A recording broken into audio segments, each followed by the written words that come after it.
Here in the United States, good afternoon, and Europe and Africa, welcome to a forum on cybersecuring democracy, what we learned from the 2024 US election. This forum is being recorded and is on the record. Video will be available on the USC website.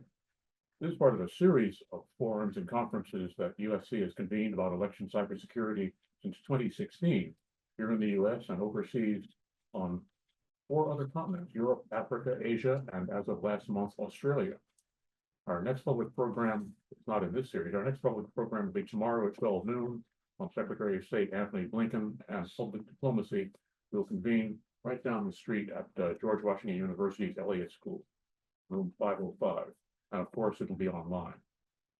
And if you're not on our invitation list, or if you need RSVP information for tomorrow, just let us know. Now for today, and especially pleased to see Tony McGann from Strathclyde University in Glasgow joining us from Scotland. Strathclyde is our host and partner for an election cybersecurity workshop we did in 2023, and again last year, right after the snap British election. And we welcome the opportunity to work with them and our other overseas partners on this important issue, which is affecting all multi-party democracies. We'll begin here in Washington.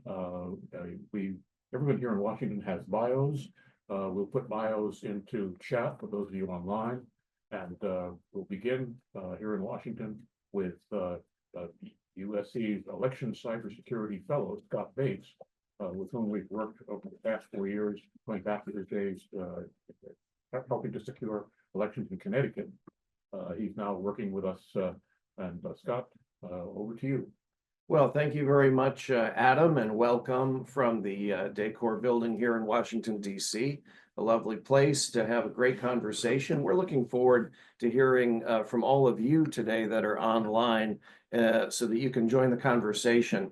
We have 3 experts in the world of election administration and cybersecurity, and also politics. So those worlds all coming together, and I'm glad to see online the people that we have that can contribute to this conversation today. Our first guest today is Tom Hicks. He has served since 2014 as a commissioner of the U.S. Election Assistance Commission, where he's also been designated federal officer of the Board of Advisors. And Mr. Hicks is a veteran of Capitol Hill. He is a trusted elections administrator. And when I was working for the Secretary of the State of Connecticut, I can tell you all of us felt assured by his leadership on the EAC, something I didn't even know existed until I took the office, so many people may not know of. And I can tell you we're glad for its work and for Tom's service. And 2 other folks that we have with us today that are great experts in the field. Ryan Borkenhagen is with the Democratic Senatorial Campaign Committee in Washington, D.C. And he really has a perspective from the front lines of election administration and cybersecurity across the United States at the highest level when you're talking about the U.S. Senate races. And we also have David Levine, formerly of the German Marshall Fund, and he's an election security adjunct professor at George Mason University, has been all over the world, a trusted elections administration expert, and can lend an inquisitive and critical eye to some of the work that's been done here in the United States. So all of these people have a lot to share, and that'll be in conversation with all of you as well. But first, if we could start off with Commissioner Hicks, and Tom, take it away. Thank you. Thank you, Scott. One thing that I wanted to basically emphasize before we get started is that you had talked a little bit about how the EAC, and that you didn't know about the EAC, but no one would really have known about the EAC but for 39th President Jimmy Carter, who convened a Forder Card Commission back in the early 2000s, just directly after the 2000 election. And the basis of that commission basically formed what would become the U.S. Election Assistance Commission. So how did we get here?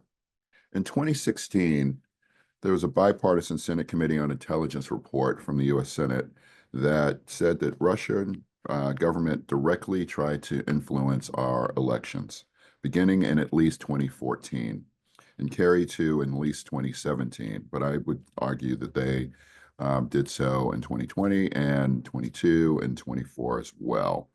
But against the U.S. infrastructure at the state and local level, Russia may have been probing vulnerabilities in the voting systems to exploit later.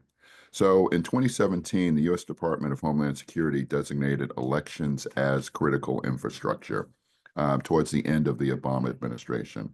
And that was looked at as somewhat political because it was basically 2 weeks before the Obama administration left.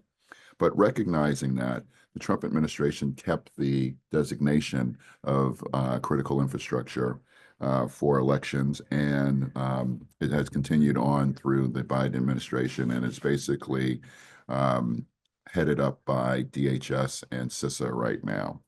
So in 2018, the U.S. Congress appropriated over $380 million to help with security of elections overall through new security grants. And that was the first time since 2010, when I actually worked in Congress, that the elections had gotten money. In 2020, the number one story in the country, as we all can agree, was COVID-19. But after every piece of those stories that were being told, the next story that was being talked about was elections.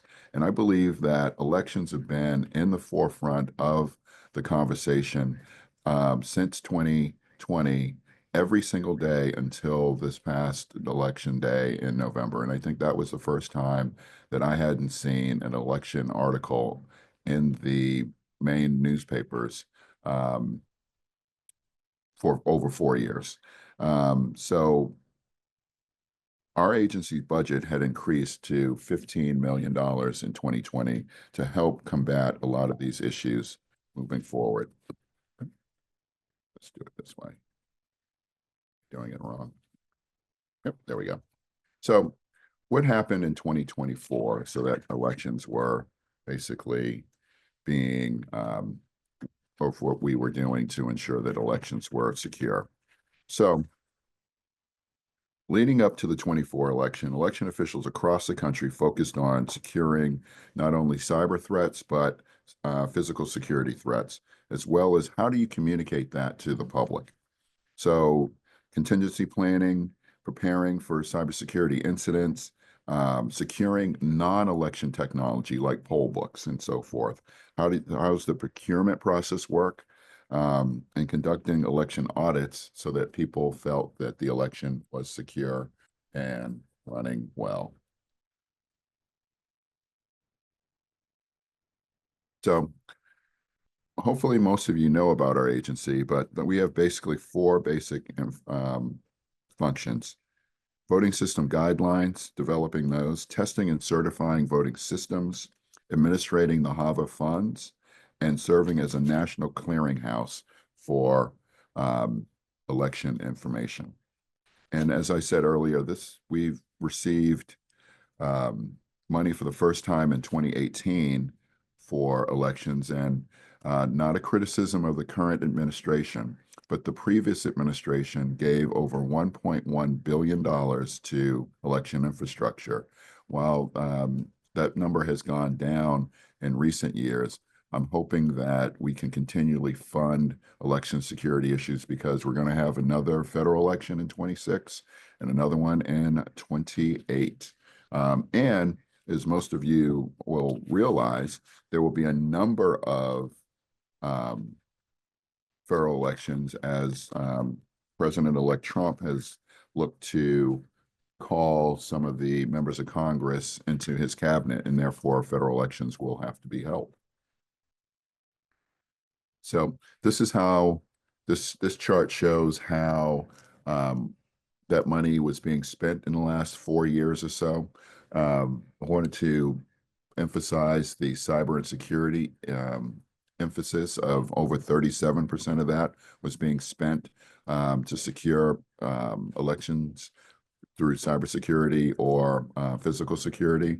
And then 23% was being spent on voting equipment. And we're probably going to have more of that being spent as we've gone towards new voting technology with the new Voluntary Voting System Guidelines 2.0. So as part of technology, as I said earlier, we handle the VVSG issues, but two aspects that we emphasized and stood up this year was the Election Supporting Technology Evaluation Program, ESTEP, and our Field Services Program, where we have looked towards what states may need in terms of more help in terms of things that they can't afford to get done. But looking at things like e-poll books or electronic ballot delivery, voting portals, election night reporting systems, and running pilots on those aspects so that we can get more information and improve the process overall. A field services team allows for folks to go out into the field to help with ensuring that the voting systems are secure and the hashtags, the hash marks match what we have on file in our depositories. So in addition to the EAC, other federal agencies such as CISA, DOJ, and the U.S. Postal Inspection Service have resources for securing election infrastructure. And the EAC had an election security webpage to point out some of those things and what federal officials and election officials can use to improve security overall for most of those aspects. So, Tom, you've talked a lot about what your agency does, but why are you here? What are you here to talk about a little bit more of? And so for the 24 election, we worked really closely with these federal agencies. And so there was a number of incidences that happened in terms of cybersecurity threats and physical threats. So on election day, there were a number of fake bomb threats for polling locations. But on November 1st, there was a joint Office of Defense and National Intelligence, FBI, CISA statement on Russia's election influence efforts. And what sort of things were being done to stop those issues. And then there was other physical threats on talking about issues that were occurring with ballot drop boxes in Washington and Oregon. So, but the biggest issue that we faced last year was over AI, I believe. And there was a gentleman by the name of Steve Kramer who was caught trying to influence elections in New Hampshire, where the FCC levied a $6 million fine to ensure that when he tried to use President Biden's voice for robocalls, mimicking, basically saying that you don't have to go out and vote for that day. So I think I just have just a couple of seconds left. So if you have questions that are not answered through this presentation, okay, well, good. I will keep running my mouth. All right. So I've never heard someone say, "Keep talking, Tom," which I love.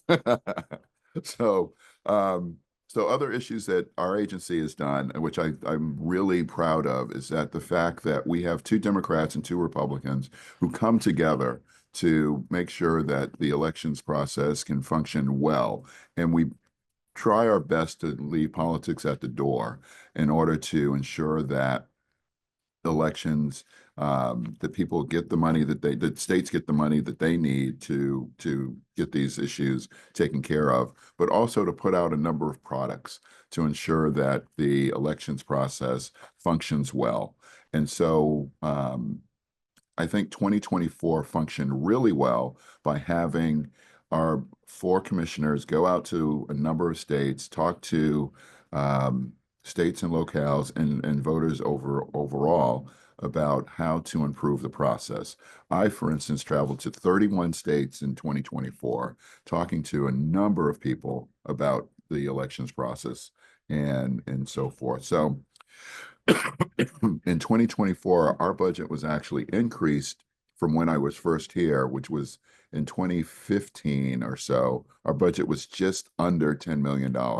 So for FY24, we had a budget of $27.8 million, including $1.3 million that we transferred over to the National Institutes of Standards and Technology. But as I was saying a little bit earlier, we have a number of products on our webpage. And so I think of it as if there are questions that you may have that are not answered here today, feel free to look at those sorts of our web pages where we are. If there are things that you feel that we should be working on to improve the process, because as we said, elections have evolved immensely since even 2000. So at clearinghouse.gov, you can email us to say, hey, why don't you should maybe think about working on these issues. But as I said earlier, we have a YouTube page, an Instagram page, and an X account to have a lot of issues that may be out there that are already on our webpage, and a large collection of election resources. But the last thing I'll say is that we have a monthly newsletter that comes out once a month. So you can scan this QR code, sign up for it, and get information from our archives and so forth. So again, if there are questions that you have that you don't want to raise today, or you think that we should be working on, this is my contact information at the agency. But I believe that the 24 election functioned very well because of state and local election officials working hard in consultation with each other to ensure that the election functioned safe, securely, and accurately. And I will say, and it's not, I don't think controversial, but apparently some people don't like me saying it, is that the 2024 election functioned just as well as the 2020 election in terms of election officials working hard to ensure that people's votes were counted accurately and securely. We just had a different outcome in terms of the winner and loser. And so with that, I'll turn this back over to Scott, and then listen to my fellow panelists and answer any questions that folks may have. Thank you, Commissioner Hicks, and I've got some questions for you a little later, but we'll get to our other panelists. I think one thing that really strikes me from your comments, and I can attest to this, having been an election official in 2018 and 20 and 22 at the state level, is that we couldn't have done anything to protect the elections from nation state intervention or other malicious intervention without the federal funds from the Help America Vote Act. Literally, we had no money to go beyond our usual remit, but with the resources that came from the U.S. Congress during the 2020 cycle, and as you pointed out, that allowed us to have the State National Guard work with localities on doing a cybersecurity audit for all the 169 towns all over the state of Connecticut. We weren't alone in that. I copied that program from another state. Colorado was doing that, and some others. And we were able to have information security officers hired. So there were many things, in public information campaigns. So there's a lot that we were able to do with that federal funding. And it occurs to me that your early word on the 2024 elections, which is that kind of support, worked. And the real question facing us going forward is going to be, can we build bipartisan support at the congressional level and attention from the incoming administration to maintain and increase that? This could be a rare opportunity for bipartisanship. And segueing on bipartisanship to our next panelist, Ryan Borkenhagen. Ryan is with the Democratic Senatorial Campaign Committee. So he's got his eyes on the front lines of what happened in 2024. And really, it's a rare opportunity to get that kind of feedback and share that with all of you. So Ryan, over to you. Hi, everyone. I think my background kind of is pretty relevant here. So I started my career in IT doing help desk support. And then I always had a political bug. And so I actually left that job to go work as a field organizer on a congressional race in the mid-90s. And if you've ever worked on political campaigns, your job ends at election day. So It's a rough gig. it's a rough gig. Yeah. And so in between every election gig I'd go work a tech job for a year and a half, and then go work on a campaign or some sort of political job. So this gave me a lot of good perspective into both. I come from a technology background, but I've worked at all levels of the campaign. As field organizer, I've run a couple state ballot initiatives, and worked on the official side at the Capitol. And so the first half of my career was kind of bouncing back and forth. And then the second half of my career so far has been working in technology and cybersecurity for the national party committees. I was actually at the DCCC in 2016 when we got hacked by Russia. So it was part of the remediation of that effort. A lot of personal information of mine was leaked during that. But I was at the DCCC for 4 cycles, and I just completed my 4th cycle at the DSCC working on Senate campaigns. And part of that, after 2016, my job has shifted mostly to cybersecurity. And so when I came to the DSCC, one of the first jobs that I did was after 2016, all the party committees did a really good job securing themselves, but the campaigns were largely just left out there with not doing anything. Because if you don't know how campaigns function, they're non-governmental, they don't get any support from the government. They're basically startups that their whole goal is to start up, raise a ton of money, and then go to business at election day and spend all of their money. And the last thing they want to spend their money on quite often is cybersecurity. Yeah, because you want to put it on to advertising and field operations and all of that, right? Yeah, because cybersecurity expertise is expensive, and you can hire one cybersecurity person, or you can hire 5 people to knock on doors and talk to voters. So it's not a good equation for a campaign manager to make. I'm going to lose every time.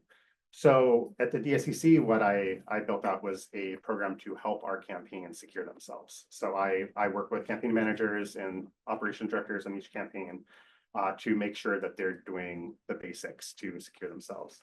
And campaigns are pretty simple organizations. They have an email system, they have a file sharing system, they have a fundraising tool, and that's about it.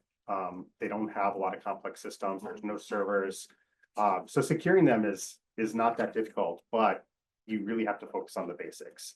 So locking down email settings, and this is where a lot of IT people don't like turning on all the dongles for security, because you don't know what you're going to break. And you know, that was hard coming from an IT background. I never want to break anything, but you have to turn on those dongles and be willing to deal with the consequences. And so first thing I do is turn on all of the security in any environment I step into. And then, you know, make sure the users are focusing on basics, you know, 2-factor with strong 2-factor. So passkeys or security keys, you know, making sure they're using strong communication, encrypted communication standards. They're,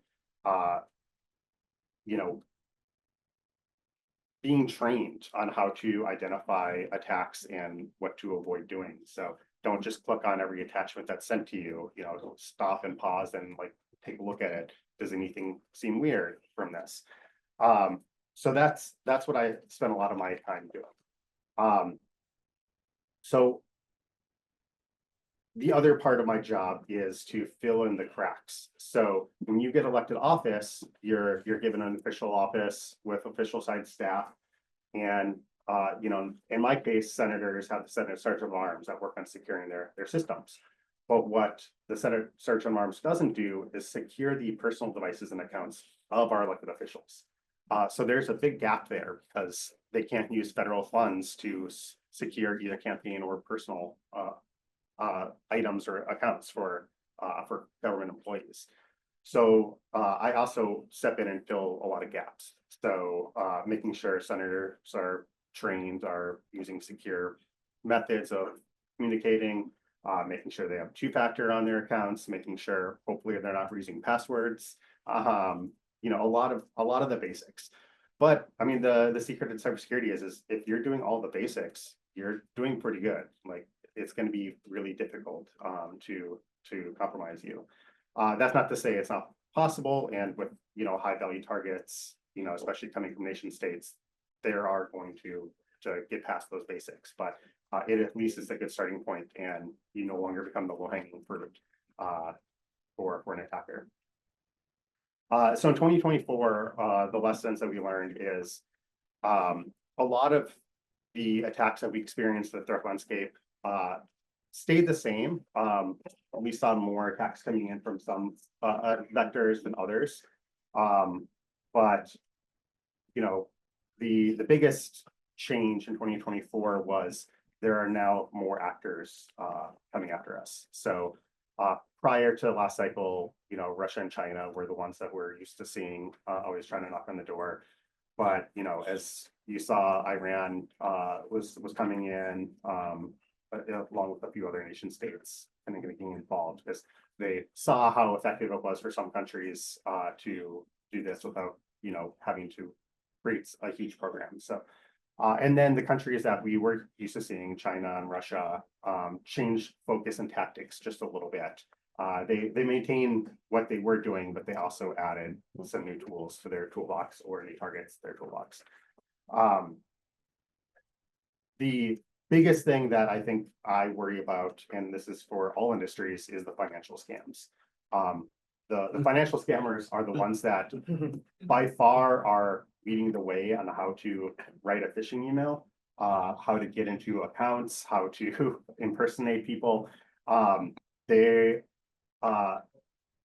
can do some damage, both messing with settings on email systems, but also if we're on a campaign, money is how the campaign functions, and if you're losing money because you fall for an invoice scam, that's really not good news for your organization. So financial scams is the biggest threat.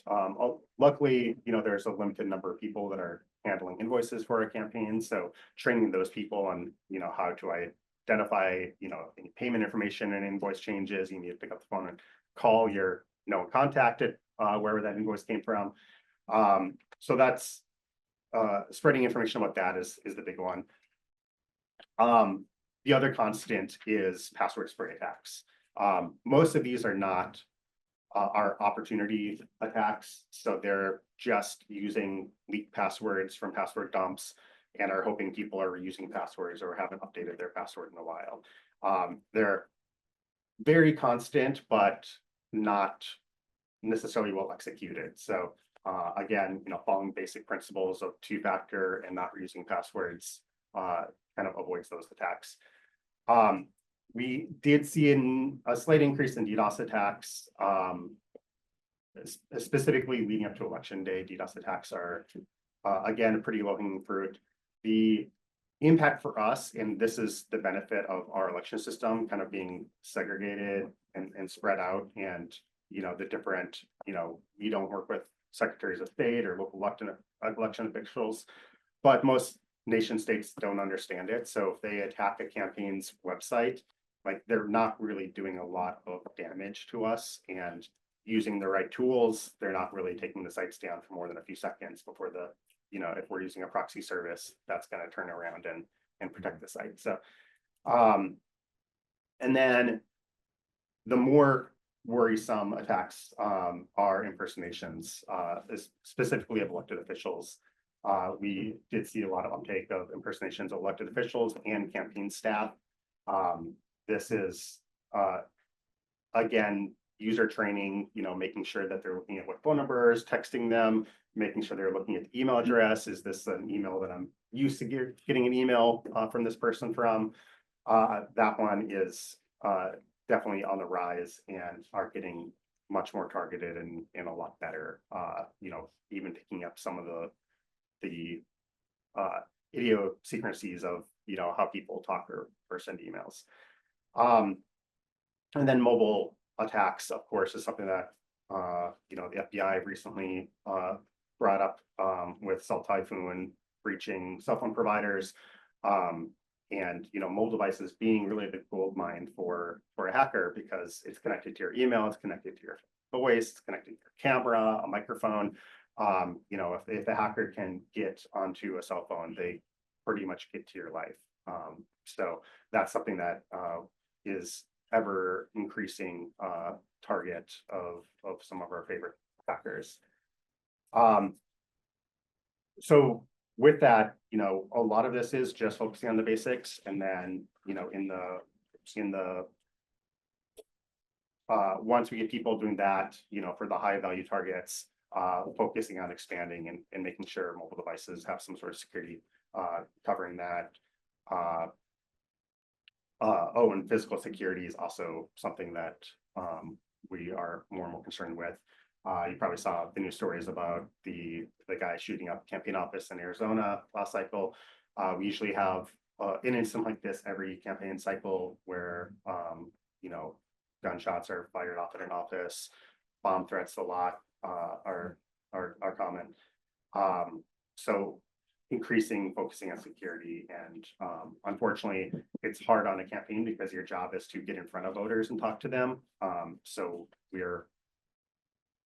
have to be very public about it, but also we have to secure candidates and senators to make sure that they're safe, and it's a hard balance to figure out, because if you're an elected official, you want to be in front of your constituents and talking to them and showing them what you're doing for them. But that flies in the face of security a lot of times. So, yeah. Thank you very much, Ryan. That's great. I'll let you think about this, but not answer it yet, because we want to get to David. And I'd ask you to think about, since you were at DCCC, the Democratic Congressional Campaign Committee, years ago, you've pretty much been at this for about 10 years or so, right? In the kind of election space at the congressional level, at least. I think pushing 15 years now. Wow. Okay, great. So you can reflect on that and think about the nature of the threats, and how they've changed and evolved, if you're seeing the trend line to be more troubling and menacing, and the capabilities for us to defend, and also the level of education amongst candidates, elected officials. You're talking about 535 members of Congress, and as you were pointing out, it's their personal devices, and a lot goes on there that could be accessed. But I won't ask you that right now. You can think about that for a moment. If we could go to David Levine, and let me say he's I don't know too many people at all that have a broader range of knowledge about these issues. And David approaches it from a very practical lens, but also an academic one, in that he's really looking for trends, for insights that maybe elected officials or even election administrators who are just trying to get to their next budget and through their next election are not picking up. He really studies these issues, not just here, but across the world. So David, over to you. No, Scott, I certainly appreciate that. As someone I've had an opportunity to administer elections at the state and local level, observe them in the US and internationally, and research them, right? These kinds of forums are really interesting, right? Whether we get campaign security experts, folks who have looked at these issues, right? Like yourself internationally or domestically in your Deputy Secretary of State role, or even folks like Commissioner Hicks, who've not only been in elections for a long time at the EAC, but of course helped put together that Help America Vote Act that you alluded to, that provided some of the funding. I think my previous panelists hit on a number of points, so I'm going to try and in many cases build off of them, right? Or and hit on some top lines in terms of sort of lessons learned, right? So that A, we can get to the good stuff, which is the Q&A, and B, of course, we can make sure that at least people get a couple of points from me.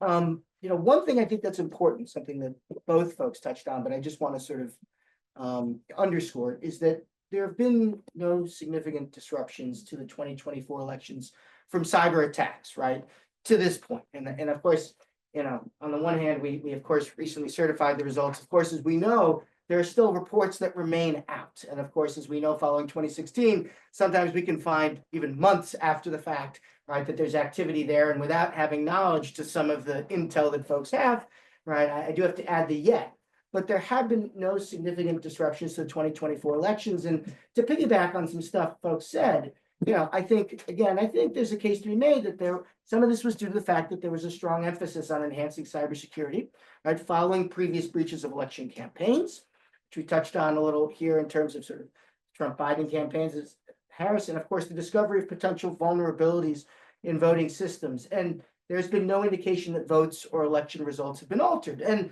on the one hand, I think that's really important. On the other hand, perhaps not super surprising. I know that CISA director, for example, Jen Easterly, talked about the fact that, the likelihood of something like that happening being relatively slim, in part for the reasons our panelists have mentioned, among other reasons, our system being pretty decentralized, among other reasons, right? It takes a certain amount of effort to sort of, right, being able to sort of interfere, and not only interfere successfully, but make a difference in that electoral outcome.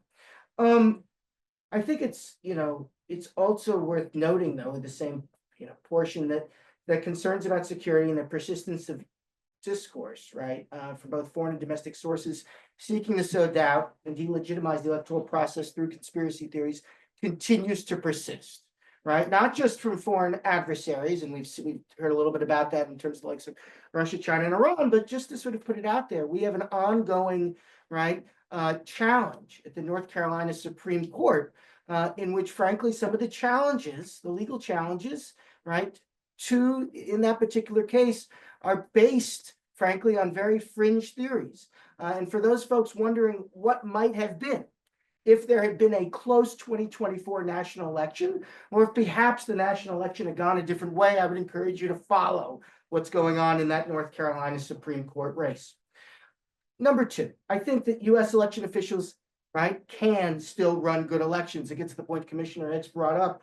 As a former official, I was interested to see how well my colleagues, right, would run this election, considering the electoral environment, considering the fact that we'd seen an uptick of election officials who had left in this election cycle. But I was with the Organization for Security and Cooperation in Europe, and as we noted in our preliminary statement of findings, the increased numbers of threats, harassment, and violence against election officials raised big concerns and posed significant challenges to election workers, right? That necessitated a whole bunch of additional security measures to protect both election sites and personnel. And one of the lessons learned is that I think we very well could see more of this kind of stuff happening, right? With folks having, for example, buttons on hand in the event that, there are any sorts of, threats that they need to deal with in the form of cyber or physical threats. I think, the other thing that I think is worth noting is that election administrators from all political persuasions ran strong elections under tough circumstances. I think, it's worth noting, right, in the same token, that while, there were efforts perhaps by others to cast doubt, that those on the front lines, regardless of the persuasion, by and large, did the job. I also think it's worth noting, in terms of a lesson, that we can feel confident that there will be widespread respect of a national election outcome if an election denier, right, clearly wins. Now, that may be a tough point to make, but I think it's really noteworthy that, again, the jury is still out. I would argue that if a race is close or a candidate wins, that those who tried to overturn the 2020 election cycle, right, if a candidate wins that has views different than those who seek or sought to overturn 2020, I think there's still an open question about how we would have seen the post-election process play out. It's worth knowing, right, with my colleagues at the OSCE, that the pre-election period included a huge volume of election-related litigation, primarily centered on closely contested states. But there was not widespread post-election litigation, and I think that's worth noting and thinking about. It's also worth noting that I think the American election community appeared to do a pretty good job preparing for potential threats to November, including physical violence, cyber threats, foreign information operations, and efforts to disrupt elections. Along those lines, just because it's something that, again, USC has spoken about and others have as well, I think it's safe to say that artificial intelligence didn't play as big a role in the 2024 elections as many predicted, not only in the US, of course, but even sort of globally. Yes, the 2024 election was the first to unfold amid wider public access to sort of AI generators, which of course allow people to create images, audio and video, some for nefarious purposes. But I think what's interesting in the case of the US is that we did see a number of places that rushed at the state level to regulate AI in some way, right? There was, I think, a whole host of states that adopted legislation around AI's use in elections and campaigns, many of them requiring disclaimers in synthetic media, right? And again, that doesn't mean there was no AI usage. Commissioner Hicks spoke about, again, New Hampshire voters receiving a robocall with that artificially generated voice that resembled President Biden's just days ahead of that presidential primary. But that anticipated avalanche of AI-driven nefarious activity, frankly, never really came to fruition. And again, I'm interested in what others folks think, but I think there are a few reasons for that maybe worth touching on. One, people were able to rely on traditional methods, frankly, to achieve their aims, right? There was misinformation, again, about vote counting, mail-in ballots and voting machines, but those were, frankly, in many cases from older, right, more established techniques, right, when we talk about misinformation. Two, we saw malign foreign influence operations in many cases rely on actors, right, not AI. Think about the example, I think, where Vice President Harris was accused of being part of a car accident, if I recall correctly, that frankly was right. Those were actors that were sort of part of that, right? They didn't necessarily need to use AI. And again, something that's worth noting is we saw both platforms in some instances in state legislation making it harder to use AI tools to try and spread harmful and political content. Of course, we've seen steps following the election that perhaps raises questions about what kinds of safeguards will look like on the other side. It's worth noting that. Another lesson I think that's worth noting from 2024 is that while we saw efforts to secure elections and preparations that were pretty good, I do think it's worth touching on the fact that there appears to be increasingly less incentive for major actors, be it government agencies, tech platforms, or researchers, to patrol the information space for false information, right? In past election cycles, just worth noting, CISA's work included sharing information and flagging specific accounts and posts, spreading false information for removal or content information. And to be honest, notwithstanding CISA's strong work, right, on election security, we know that that really wasn't a big part of CISA's mission this past cycle. We know that Meta recently announced it would stop working with third-party fact-checking organizations after setting up one of the most extensive partnerships with fact-checkers following the 2016 election, right? And these decisions, in some cases, appear to have been spurred by targeting, right, from political actors and congressional probes, as well as legal challenges. But it really raises questions about what the information space is going to look like on the other side of this, which raises questions about what those on the front lines are going to do when they come across that false information. That said, it is worth knowing that putting the information space aside, we did see, I think, in many cases, closer collaboration in the 2024 election. We saw CISA conducting more training with election workers. We heard from Tom about the EAC, greater collaboration among the Center for Internet Security. We saw closer collaboration between law enforcement and election officials, right, which was the cybersecurity, the CSSE played a real role in bringing together election officials and law enforcement to help, right, guard the election process.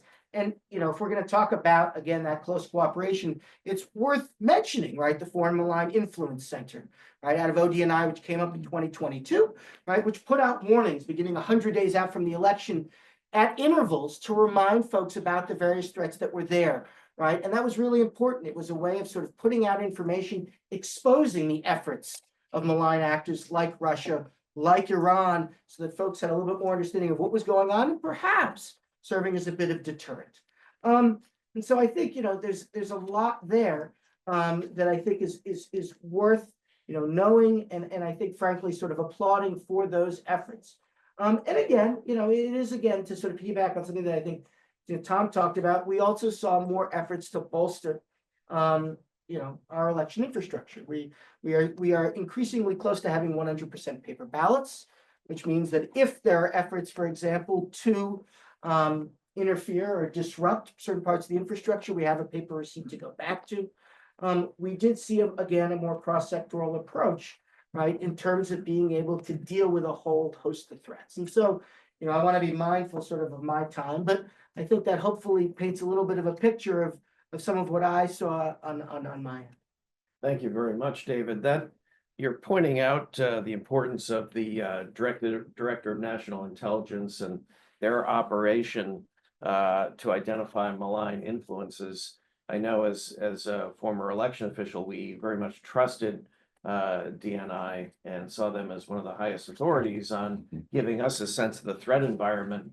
It'll be interesting to see there are confirmation hearings that'll be coming up in the Senate for the new Director of National Intelligence, and one would hope that we'd get some clarity on what the future DNI thinks about that center. No, I couldn't agree more. And of course, one of the things that was an issue certainly in the run up to the 2020 election was politicization of intelligence regarding foreign interference in elections. And, right, I think that, when you have professionals like Haynes or Jessica Brandt, right, over there, I think one of the things that folks could take to the bank, right, was really a sense that what was coming out, right, for those of us in the space was objective about, right, what foreign actors were trying to do. And hopefully that's something that Very good. Thank you, David. Well, let's hear from any of you that have questions. I see so many of you online from across the United States and around the world. So let's see who would like to ask a question. And you can do it by either raising your hand or by putting a question in chat. If you raise your hand, we can recognize. About you in live. person.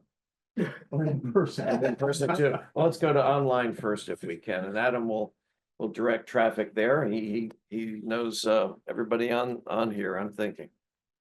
Well, actually, since we have a question here in person, why don't we begin with one in person? So if you're a financial institution, there's a requirement that you report hacking and things like that.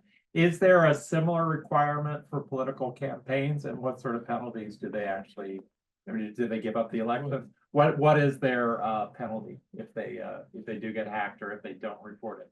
I'll start by saying I'm not an attorney, but there was a law passed that said any institution that is compromised that has certain parts of PII leaked during that hack has to disclose it. So, I mean, that's a decision for my attorneys to make, but yeah, in general, the political space is only governed by the FEC or political campaigns, and they don't have any rulings on, if you're hacked, you have to disclose that publicly. But, if there's any PII information involved, that triggers disclosure. Tom, I saw you nodding. Well, no, I was thinking more so of my time on the Hill where, and Ryan had touched on this a little bit, in terms of when members of Congress were being physically threatened, they were able to use their, not campaign funds, but their taxpayer funds for their offices to secure their houses. So they were able to go in and get ranks or whatever to basically say, hey, if there's an issue, then, we have this physical security for preventing people from attacking us. And I'm trying to, since I haven't been on the Hill in over a decade, I don't know if they have changed the rules to make that for their personal devices as well. So as a residence, being your personal residence, why can't you still use that money for securing your electronic means as well? We have a hand raised, but I can't resist adding a note. In all of our workshops in the 2022 cycle, one of our speakers was Michael Bowden from MIT, who does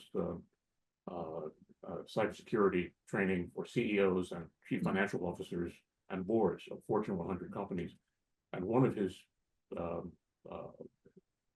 bit of advice he had for everybody is get to know your FBI agent before you're attacked. so that you have his or her phone number, his or her cell phone number, and so you know what to do when the bad thing happens. But we have a hand raised. I see Susan, do you want to turn on your camera and ask your question? Or you don't have, you don't have to turn on your camera if you don't want. There you go. I won't.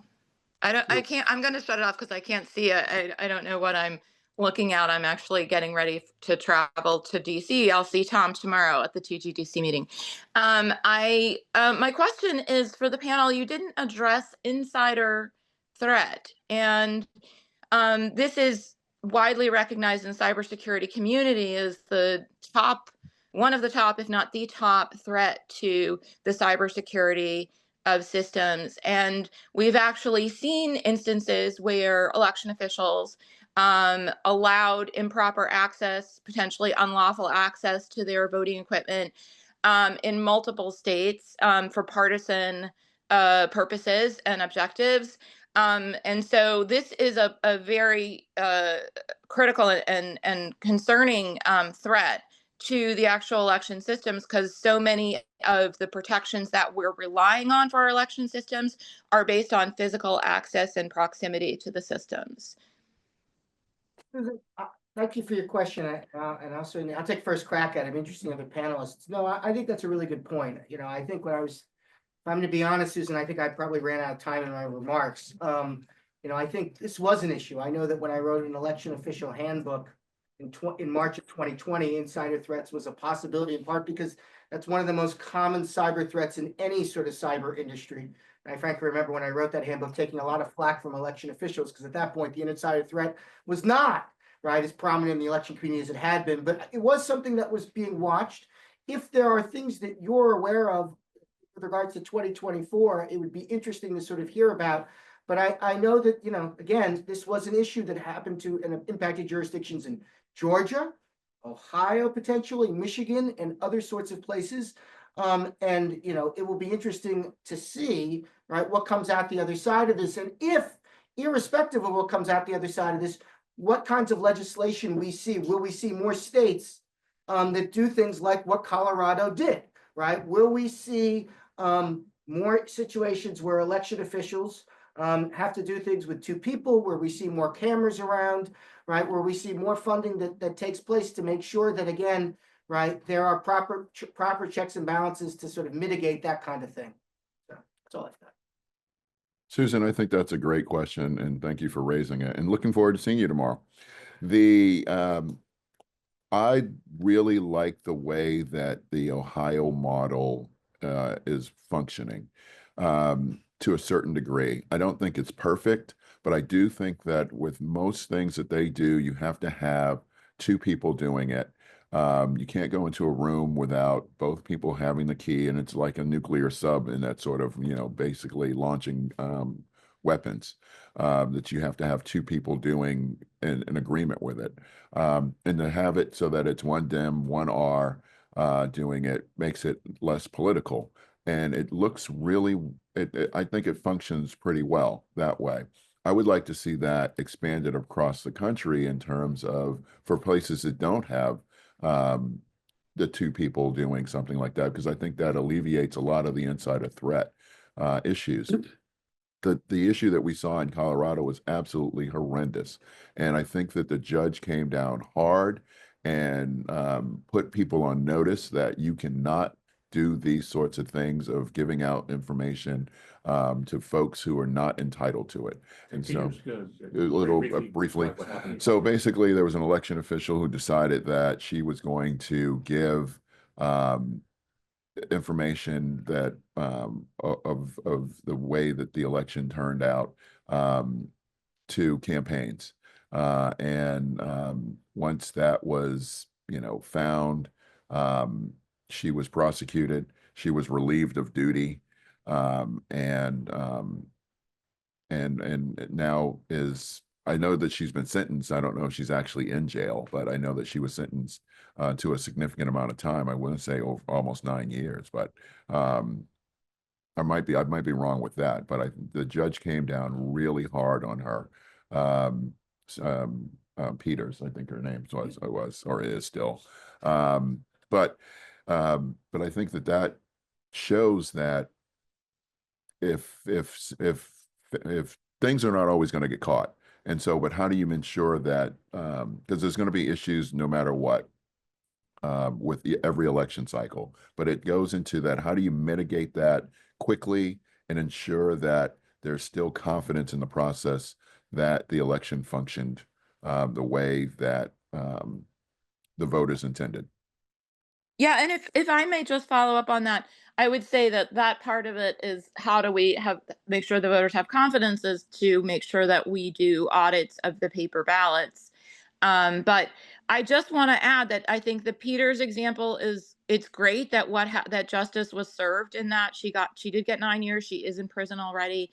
But conversely, in Georgia, the um, the election official that allowed access in Georgia was only being prosecuted by DA Fani Willis. And because there are some alignment in the political motivations between the election official and the people involved in Georgia and the attorney general of the state and the local DA, we were seeing no prosecutions in that space at all, with the exception, as I mentioned, of the Fulton County prosecutor, who is hundreds of miles away from where it actually occurred, and it seems like that may be derailed at this stage of the game too.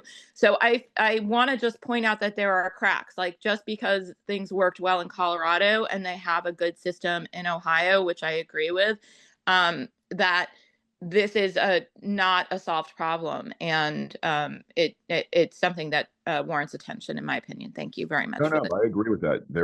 This is still a problem, and I could see it becoming more of a problem in 26 and 28 if we don't address it some way, somehow.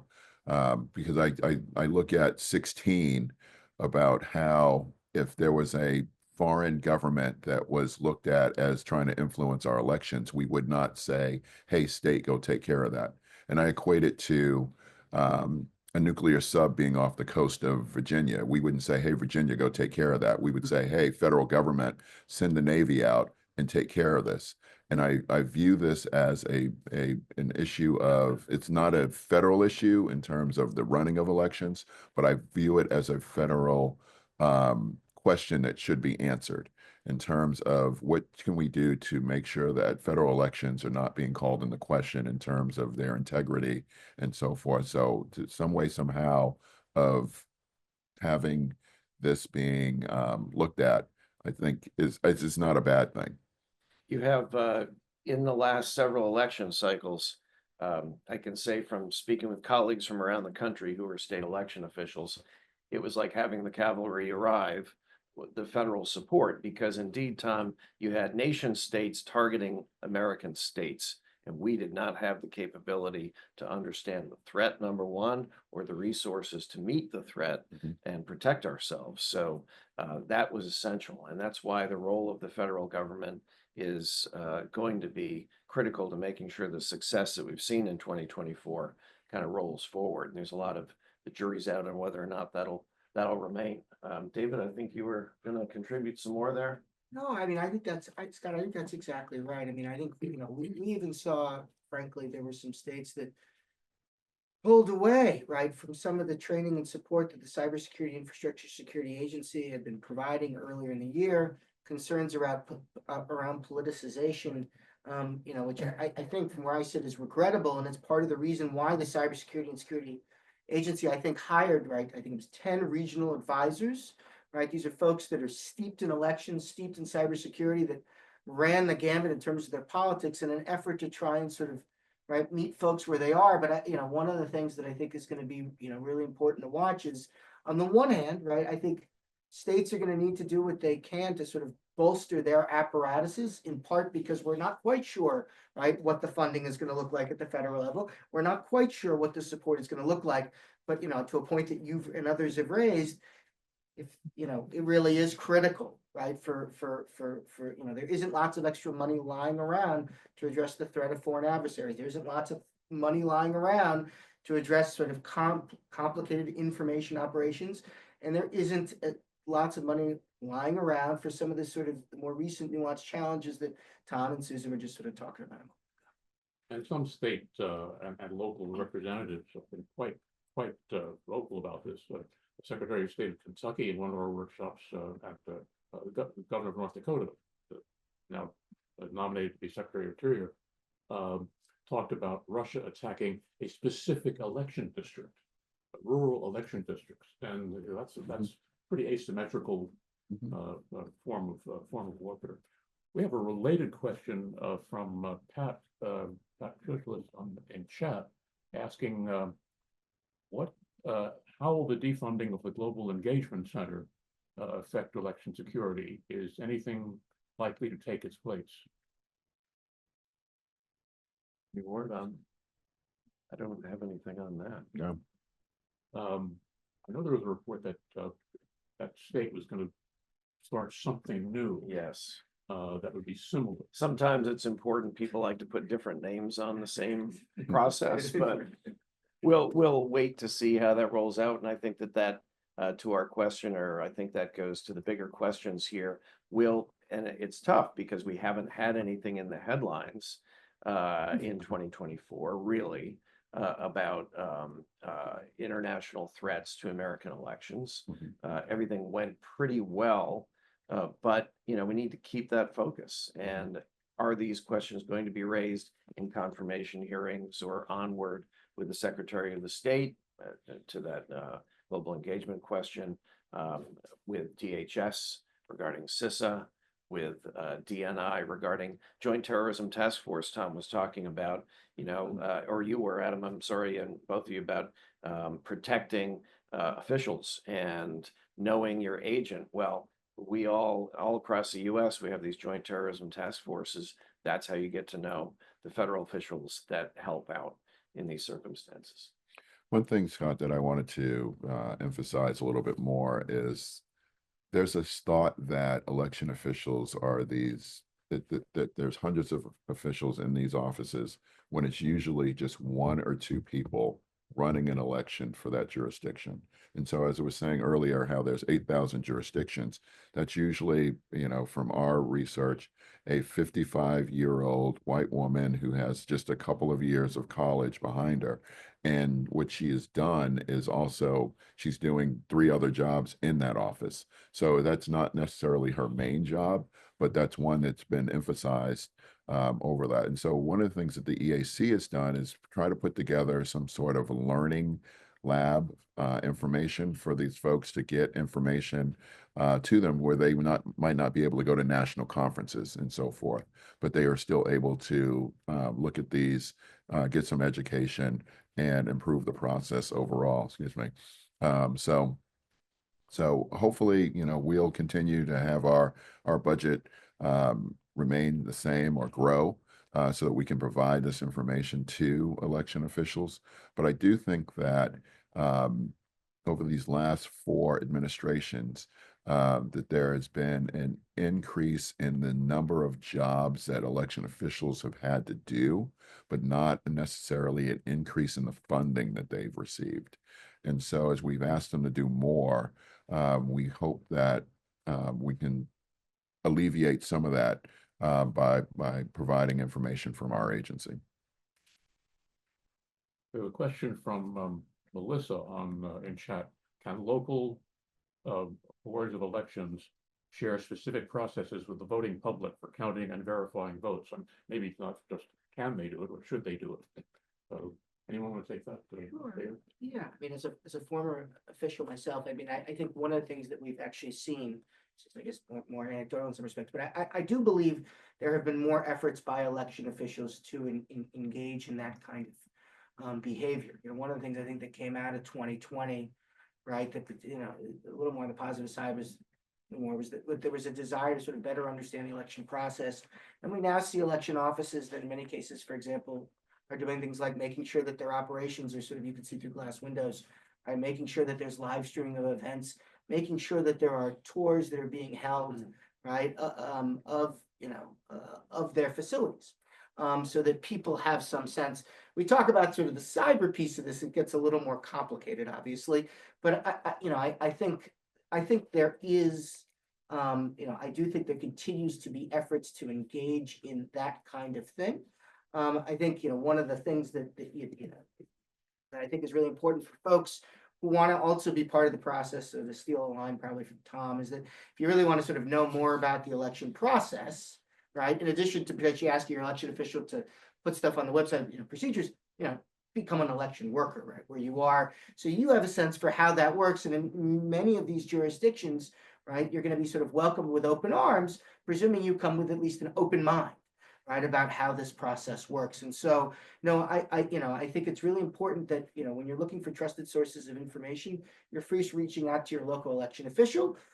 If there are concerns about that, you can sometimes, right, go up to your state. But, I think, those folks in most cases, the Tina Peters of the world aside, I think are going to be willing to sort of provide you that information and are increasingly doing that, right? We've in fact seen more officials doing that not only because it's good customer service, but it's actually also helpful on the security side. We've noticed that when you can put up your information and put it up publicly, it makes it easier to deal with public information requests, because you don't want what amounts to the functional equivalent of a DDoS attack from bad faith actors trying to get tons and tons of information days before an election. Yeah, in fact, in Connecticut, for an example, in the 2020 election, we moved to increasing absentee ballot access. We had very restrictive laws. Because of the pandemic, we had some executive actions that could expand, and the federal funding, we expanded absentee ballot program. We went from 5% participation by absentee to 35%.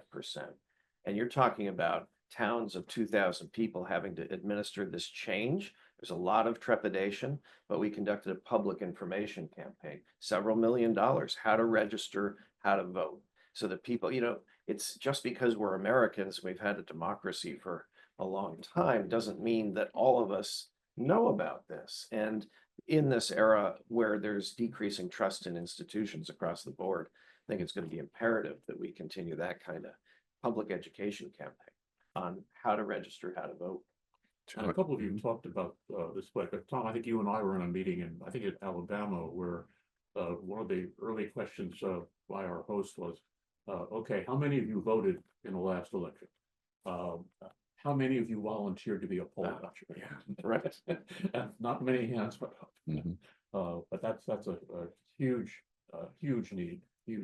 David touched on something that I wanted to jump on as well, in terms of information that's given by the states and local election officials. I think that Colorado, and I believe some folks in Maricopa County, Arizona, have gone to providing access to what's happening in their precincts via online. I think that sometimes some of that has been weaponized. I think in 2020, people were saying, hey, you see that people were taking boxes and putting them underneath tables, or taking those out in Atlanta and so forth, but not looking at the entire video, sort of thing, and just picking and choosing. And so I think that as we have more access to it, we have to be vigilant to ensure that it's not being weaponized for nefarious purposes as well. So A couple of you mentioned AI, and a year ago, or certainly several months ago, a lot of people in campaigns were saying this is going to be the AI election. Is this the dog that didn't bark? I mean, we had a few things happen, but as far as we know, not much happened, right? The only thing I could see is the use of AI to help write better phishing emails. I mean, they've been using kind of bots and machine learning for password spray attacks for a while now, but that's a different tool set. It's not using open source AI to do that. It's just writing basic scripts to go out and plug in information. So I think largely, and on our end, we certainly have experimented with using AI to help write fundraising emails. But again, like it's not the tool that everyone hopes it is, because it doesn't really take away any work. If you're not a native English speaker, it does help a lot with context and syntax and sentence formation and all that. But for us, we ended up having to edit any output from AI, and it didn't end up saving time in the end, so. I think that it was a little bit similar to the MAD, as in Mothers Against Drunk Driving, because they put such an emphasis into stopping drunk driving. It still occurs, but it's a lot less. And I think that there was such an emphasis on look out for AI that people were cognizant of issues that may have come up. My issue will be it's improving monthly and getting better and better. And so I think that we might see emphasis on some things down the road, but I think that because of the emphasis of, hey, look out for this, make sure that you are aware of this, that people were caught being able to alleviate a lot of those things. But that doesn't, and David talked about this, of I think people went back to traditional means of disinformation. And so I think that they emphasized that they emphasized that a little bit more. I mean, I think a lot of what they said is right. I'll take a slightly different take. I mean, we did see instances of AI, right, in the election. We saw, right, a video that purported to show the Moldovan president supporting a Russian political party. We saw a video in a Bangladeshi election of in a conservative country, right, of a lawmaker allegedly in a bikini, right? Not true. We saw another, right, a video in the Slovakia election of somebody purporting to, right, raise the price of beer and engage in vote rigging, and of course the Biden thing. I think, And he lost. and he lost, right? And so, you know, I think part of, you know, I think one of the questions is, no, I don't think it was big of an issue. I mean, I raised that point, but it wasn't that it was sort of, you know, non-existent, and these things take time to frankly sort of evolve. I mean, what we do know is that AI has been used a bit by election management bodies, and it forms part of the Electronic Registration Information Center. It's increasingly being used, considered by countries, right, with regards to voter identification, as well as other election procedures, right? We're seeing it sort of be deployed. And I think there's a really strong possibility that we're going to see AI get used by election management bodies moving forward, whether it's on voter outreach, right? Or perhaps it's to sort of, right, you know, automate certain things, right? I mean, you know, in terms of certain processes, particularly if resources are a bit cheaper. So you know, for me, on the one hand, it wasn't as big as it was, but I think we're just at the very beginning of this, right? Quite frankly, and I think I think our attention really ought to focus on is when it gets used. I think it will, right? What are the checks that we sort of have in place for it, right?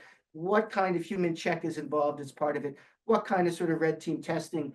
And, you know, do people know what's sort of underlying the AI system that they're sort of making use of? Because I do think that, you know, to date, it's been largely sort of in that information space, but I do think it's going to, in the election space, it will, I think, become something that continuously get explored as part of voter registration, list maintenance, perhaps the use of sort of voting machines, looking to see how ballots are read. And so I think it's something that we're going to be seeing, whether we like it or not, in greater frequency. David Sanger, who covers intelligence for the New York Times, like to say that these tools are getting cheaper and easier all the time. And you're probably all familiar with his phrase on the title of his book, "The Perfect Weapon," because he said it's so cheap and easy that, and this was as of a couple of years ago, he said there are 38 countries hacking into the United States. And I said, okay, what's country number 38? I mean, they've been really and he said, Bangladesh. Bangladesh? What? And he said, it's cheap and easy. Yes, but what were they looking for? Well, it turns out they're looking for what are the Bangladesh diaspora voters doing? Interesting. Well, last June, the CIO for Maricopa County asked my permission, but ran a couple of AI generated Tom videos, which I thought were really interesting. Nothing, you know, nefarious, because he talked to me about it beforehand, but took my image and placed it on movie posters. You know, and generated an article that was supposedly from the New York Times saying how I was moving from elections to trying to become a movie star. hilarious. But Can you share that with us? no. I think it'd be a perfect James Bond. It was Man on Fire. 007. Yeah, it was Man on Fire. So. We have another question, there's a follow-up about public access. What about a public database or publicly accessible information about purging of voter rolls? You know, we see stories about it, but should that be more transparent somehow? I'll start, but I'm interested in my colleagues to jump in. So, you know, I think I'm, again, I know that's not what it is, but I think it's just helps to level set. I think that generally, not everyone, but most states are engaged in, right, what I would say is voter list maintenance, right? There is a procedure in which voters are to be removed to sort of comply with federal law under the National sort of Voter Registration Act. And most election officials do a sort of a solid job and abide by the law to remove those voters, either because they've moved away or perhaps they've passed away. Now, that doesn't mean that there aren't times where we've seen election officials, right, err, right, and make removals that weren't in compliance with the law. But I just get nervous about saying purging, because I think that can be a bit more sort of politically loaded, and it turns people off from, I think, what is a very important point, which is how do we maintain lists of voters, particularly when people are constantly moving, right? I think it is important to try and explain, right, to people, you know, to the extent we can, right, you know, how voters are being removed, why they're being removed, and why, right, it's not only lawful to do so, but how it's also helpful to do so, right, from a cost standpoint, and from an election integrity sort of standpoint. So, you know, I mean, you know, I having talked to my, you know, some of my former colleagues in the field, I do think, oh, you know, there are a lot of folks that sort of do, in my experience, walk through with folks how and why they do that. I do think that, you know, one thing that could have been helpful and could be helpful is if there were folks that were, in some cases, willing to join legitimate, Mhm. evidence-based interstate, right, voting compacts. And so the obvious one that comes to mind is the Electronic Registration Information Center. Not only was that a program that was frankly helping fill the gap because there was no federal solution, right, but there was something that where there was increasingly a sense, right, talking to folks, that there was a program that did explain how folks were being removed and, by the way, added to the voter rolls. Since that program, since some states have pulled out of it, you now have a situation where it's now more decentralized than it was, which I think is adding some complexity, may or may not be contributing to this question. But no, I think there's nothing wrong with sort of, you know, being able to explain why people are getting, you know, having list maintenance done. I know when I was in Ada County, we had an FAQ that included some information about that. Nothing wrong with that, to be able to do it. But, you know, I think it's really important to understand that there are prescribed activities by federal, in some cases state law, around how to do this in a lawful manner so that you're having, right, eligible voters who are on the rolls. Well, years ago, when I was at CBS, the week after the election, typically is when we'd sit down and say, okay, what are we going to do next time? That's different. Mhm. So we're almost at the end. Why don't each of you comment on what might we do differently or not if we think things are okay? Well, I think that after every election cycle, we need to take a few days to interpret how that election went. I think that the election administrating voting survey that the EAC puts out in June will be a great way to look at how the trends that may have occurred, and how do we improve the process. Because after every election, there is some sort of issue that occurs that we should be looking at to try to correct or emphasize more on. I think that, you know, if this new administration might look at voter ID and implementing that some way, somehow. But all right, if you look at voter ID, can you do a trade-off of automatic voter registration? Because you already have the ID issue, and then you can emphasize already adding people to the rolls, which will help with list maintenance and cut down on cost and other things as well. So make it a bipartisan effort, and I always look at it as for voter ID or for ID in general, why do people not have that? What other issues are going on that they don't have ID? And so how do we emphasize if there is a perceived problem, if we can correct that, but also are there other things that we can look at to offset some of the negative aspects of that as well? We know that nation states exist that want to undermine our democracy, and we know who they are, generally speaking. That threat remains. That threat gets more sophisticated. We've met that threat in this past election through a lot of federal support for state and local election officials, a lot of training, a lot of infrastructure development, and cybersecurity protection. But, you know, it's going to be interesting to see what the new Congress and the new administration do on this. Just because you've been successful, you have to look about why you've been successful. So it's going to need more money and maintain focus. And it'll be interesting to see in the months ahead if that takes place. I'm optimistic. This could actually be a rare place for bipartisan cooperation. One would hope so. It's in everyone's interest to protect the integrity of our institutions. 1 year Democrats are in charge, another Republicans are, and we all should have that in common, that we want to make sure that trained professionals are maintaining the integrity of our democratic institutions. Well, Ryan, the big races this year are going to be governor of New Jersey, governor of Virginia, and some local ones, New York mayor. But so you don't have any Senate races coming up, maybe one or two special elections. But do you see any changes if you're looking at 26? I think the focus has changed. You know, I always have to try to be one step ahead of like where the threat is going and what the targeting is. And as of right now, mobile and communication seems like that's where the threat is going. So focusing more in on that, making sure we have the appropriate tools to secure our communications and making sure that those are being pushed out. And then,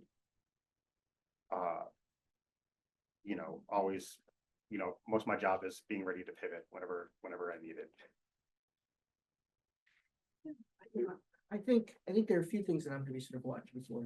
One will be whether evidence-based practices that help bolster the cybersecurity of elections are moving forward, or whether there are going to be practices and procedures that move forward that are fact-free. I mean, I think one example of this is not only in the United States, but across the globe. We saw, particularly during the pandemic, we did see expansions of early voting, right? And while some might think of that as being sort of political, I think, you know, to sort of quote Chris Krebs, assistant director, you know, he talked two things that were really important about early voting, right? One is confidence. You see people that are voting early, right? Then you haven't voted, you feel confident in the process. And while there wasn't quite as much early voting in 2024 as there was in 2020, there still was a good deal of pre-election day voting, and I think that helps inspire confidence. The other thing that's important about early voting is that when there are issues that arise, you have time to fix them so that you don't, right, and disenfranchise people sort of later on down. Not only does that mean fixing issues that arise, if there are early voting issues with equipment in Georgia so that folks can vote on election day, but it also means when there are potential cyber attacks that happen during early voting, right, you have the ability to glean what has happened, bring that, right, press that intelligence down and get out an information to the American public so that, right, people are not SOL.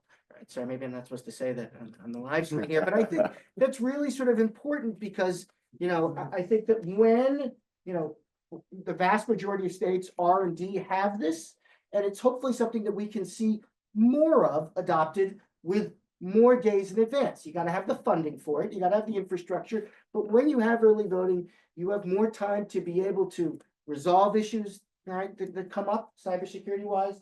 You also have the ability to, I think in some cases, provide confidence and of course, make it easier for folks to access the ballot. So, you know, I'm hopeful measures like that, right, that are based in evidence, steeped in best practice can arise, right? Not some, you know, some of the fact-free stuff we saw sort of following the 2020 election that perhaps made it harder to access the ballot and didn't necessarily, right, improve the cybersecurity outlook. And I'm thinking about a task force in Florida, for example. And so I think that's gonna be really interesting. On the same vein, I think something that sort of Scott talked about as well is, what are we gonna sort of see, I think, at the federal level that I think is sort of really important. I just sort of touched on the sort of the Florida example of the task force.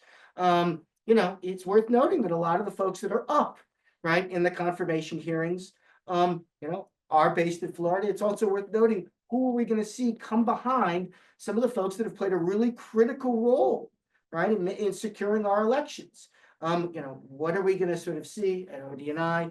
Who are we going to see at CISA, right? We saw both Chris Krebs and Jen Easterly, in the face of a lot of criticism, right, help support state and local election officials. And, I have a lot of trust in election officials, but clearly, to the point Scott and others have raised, when you have a federal entity, right, that's supporting you, that's providing resources, right, that's looking at, has your back, that can be a really, really big help.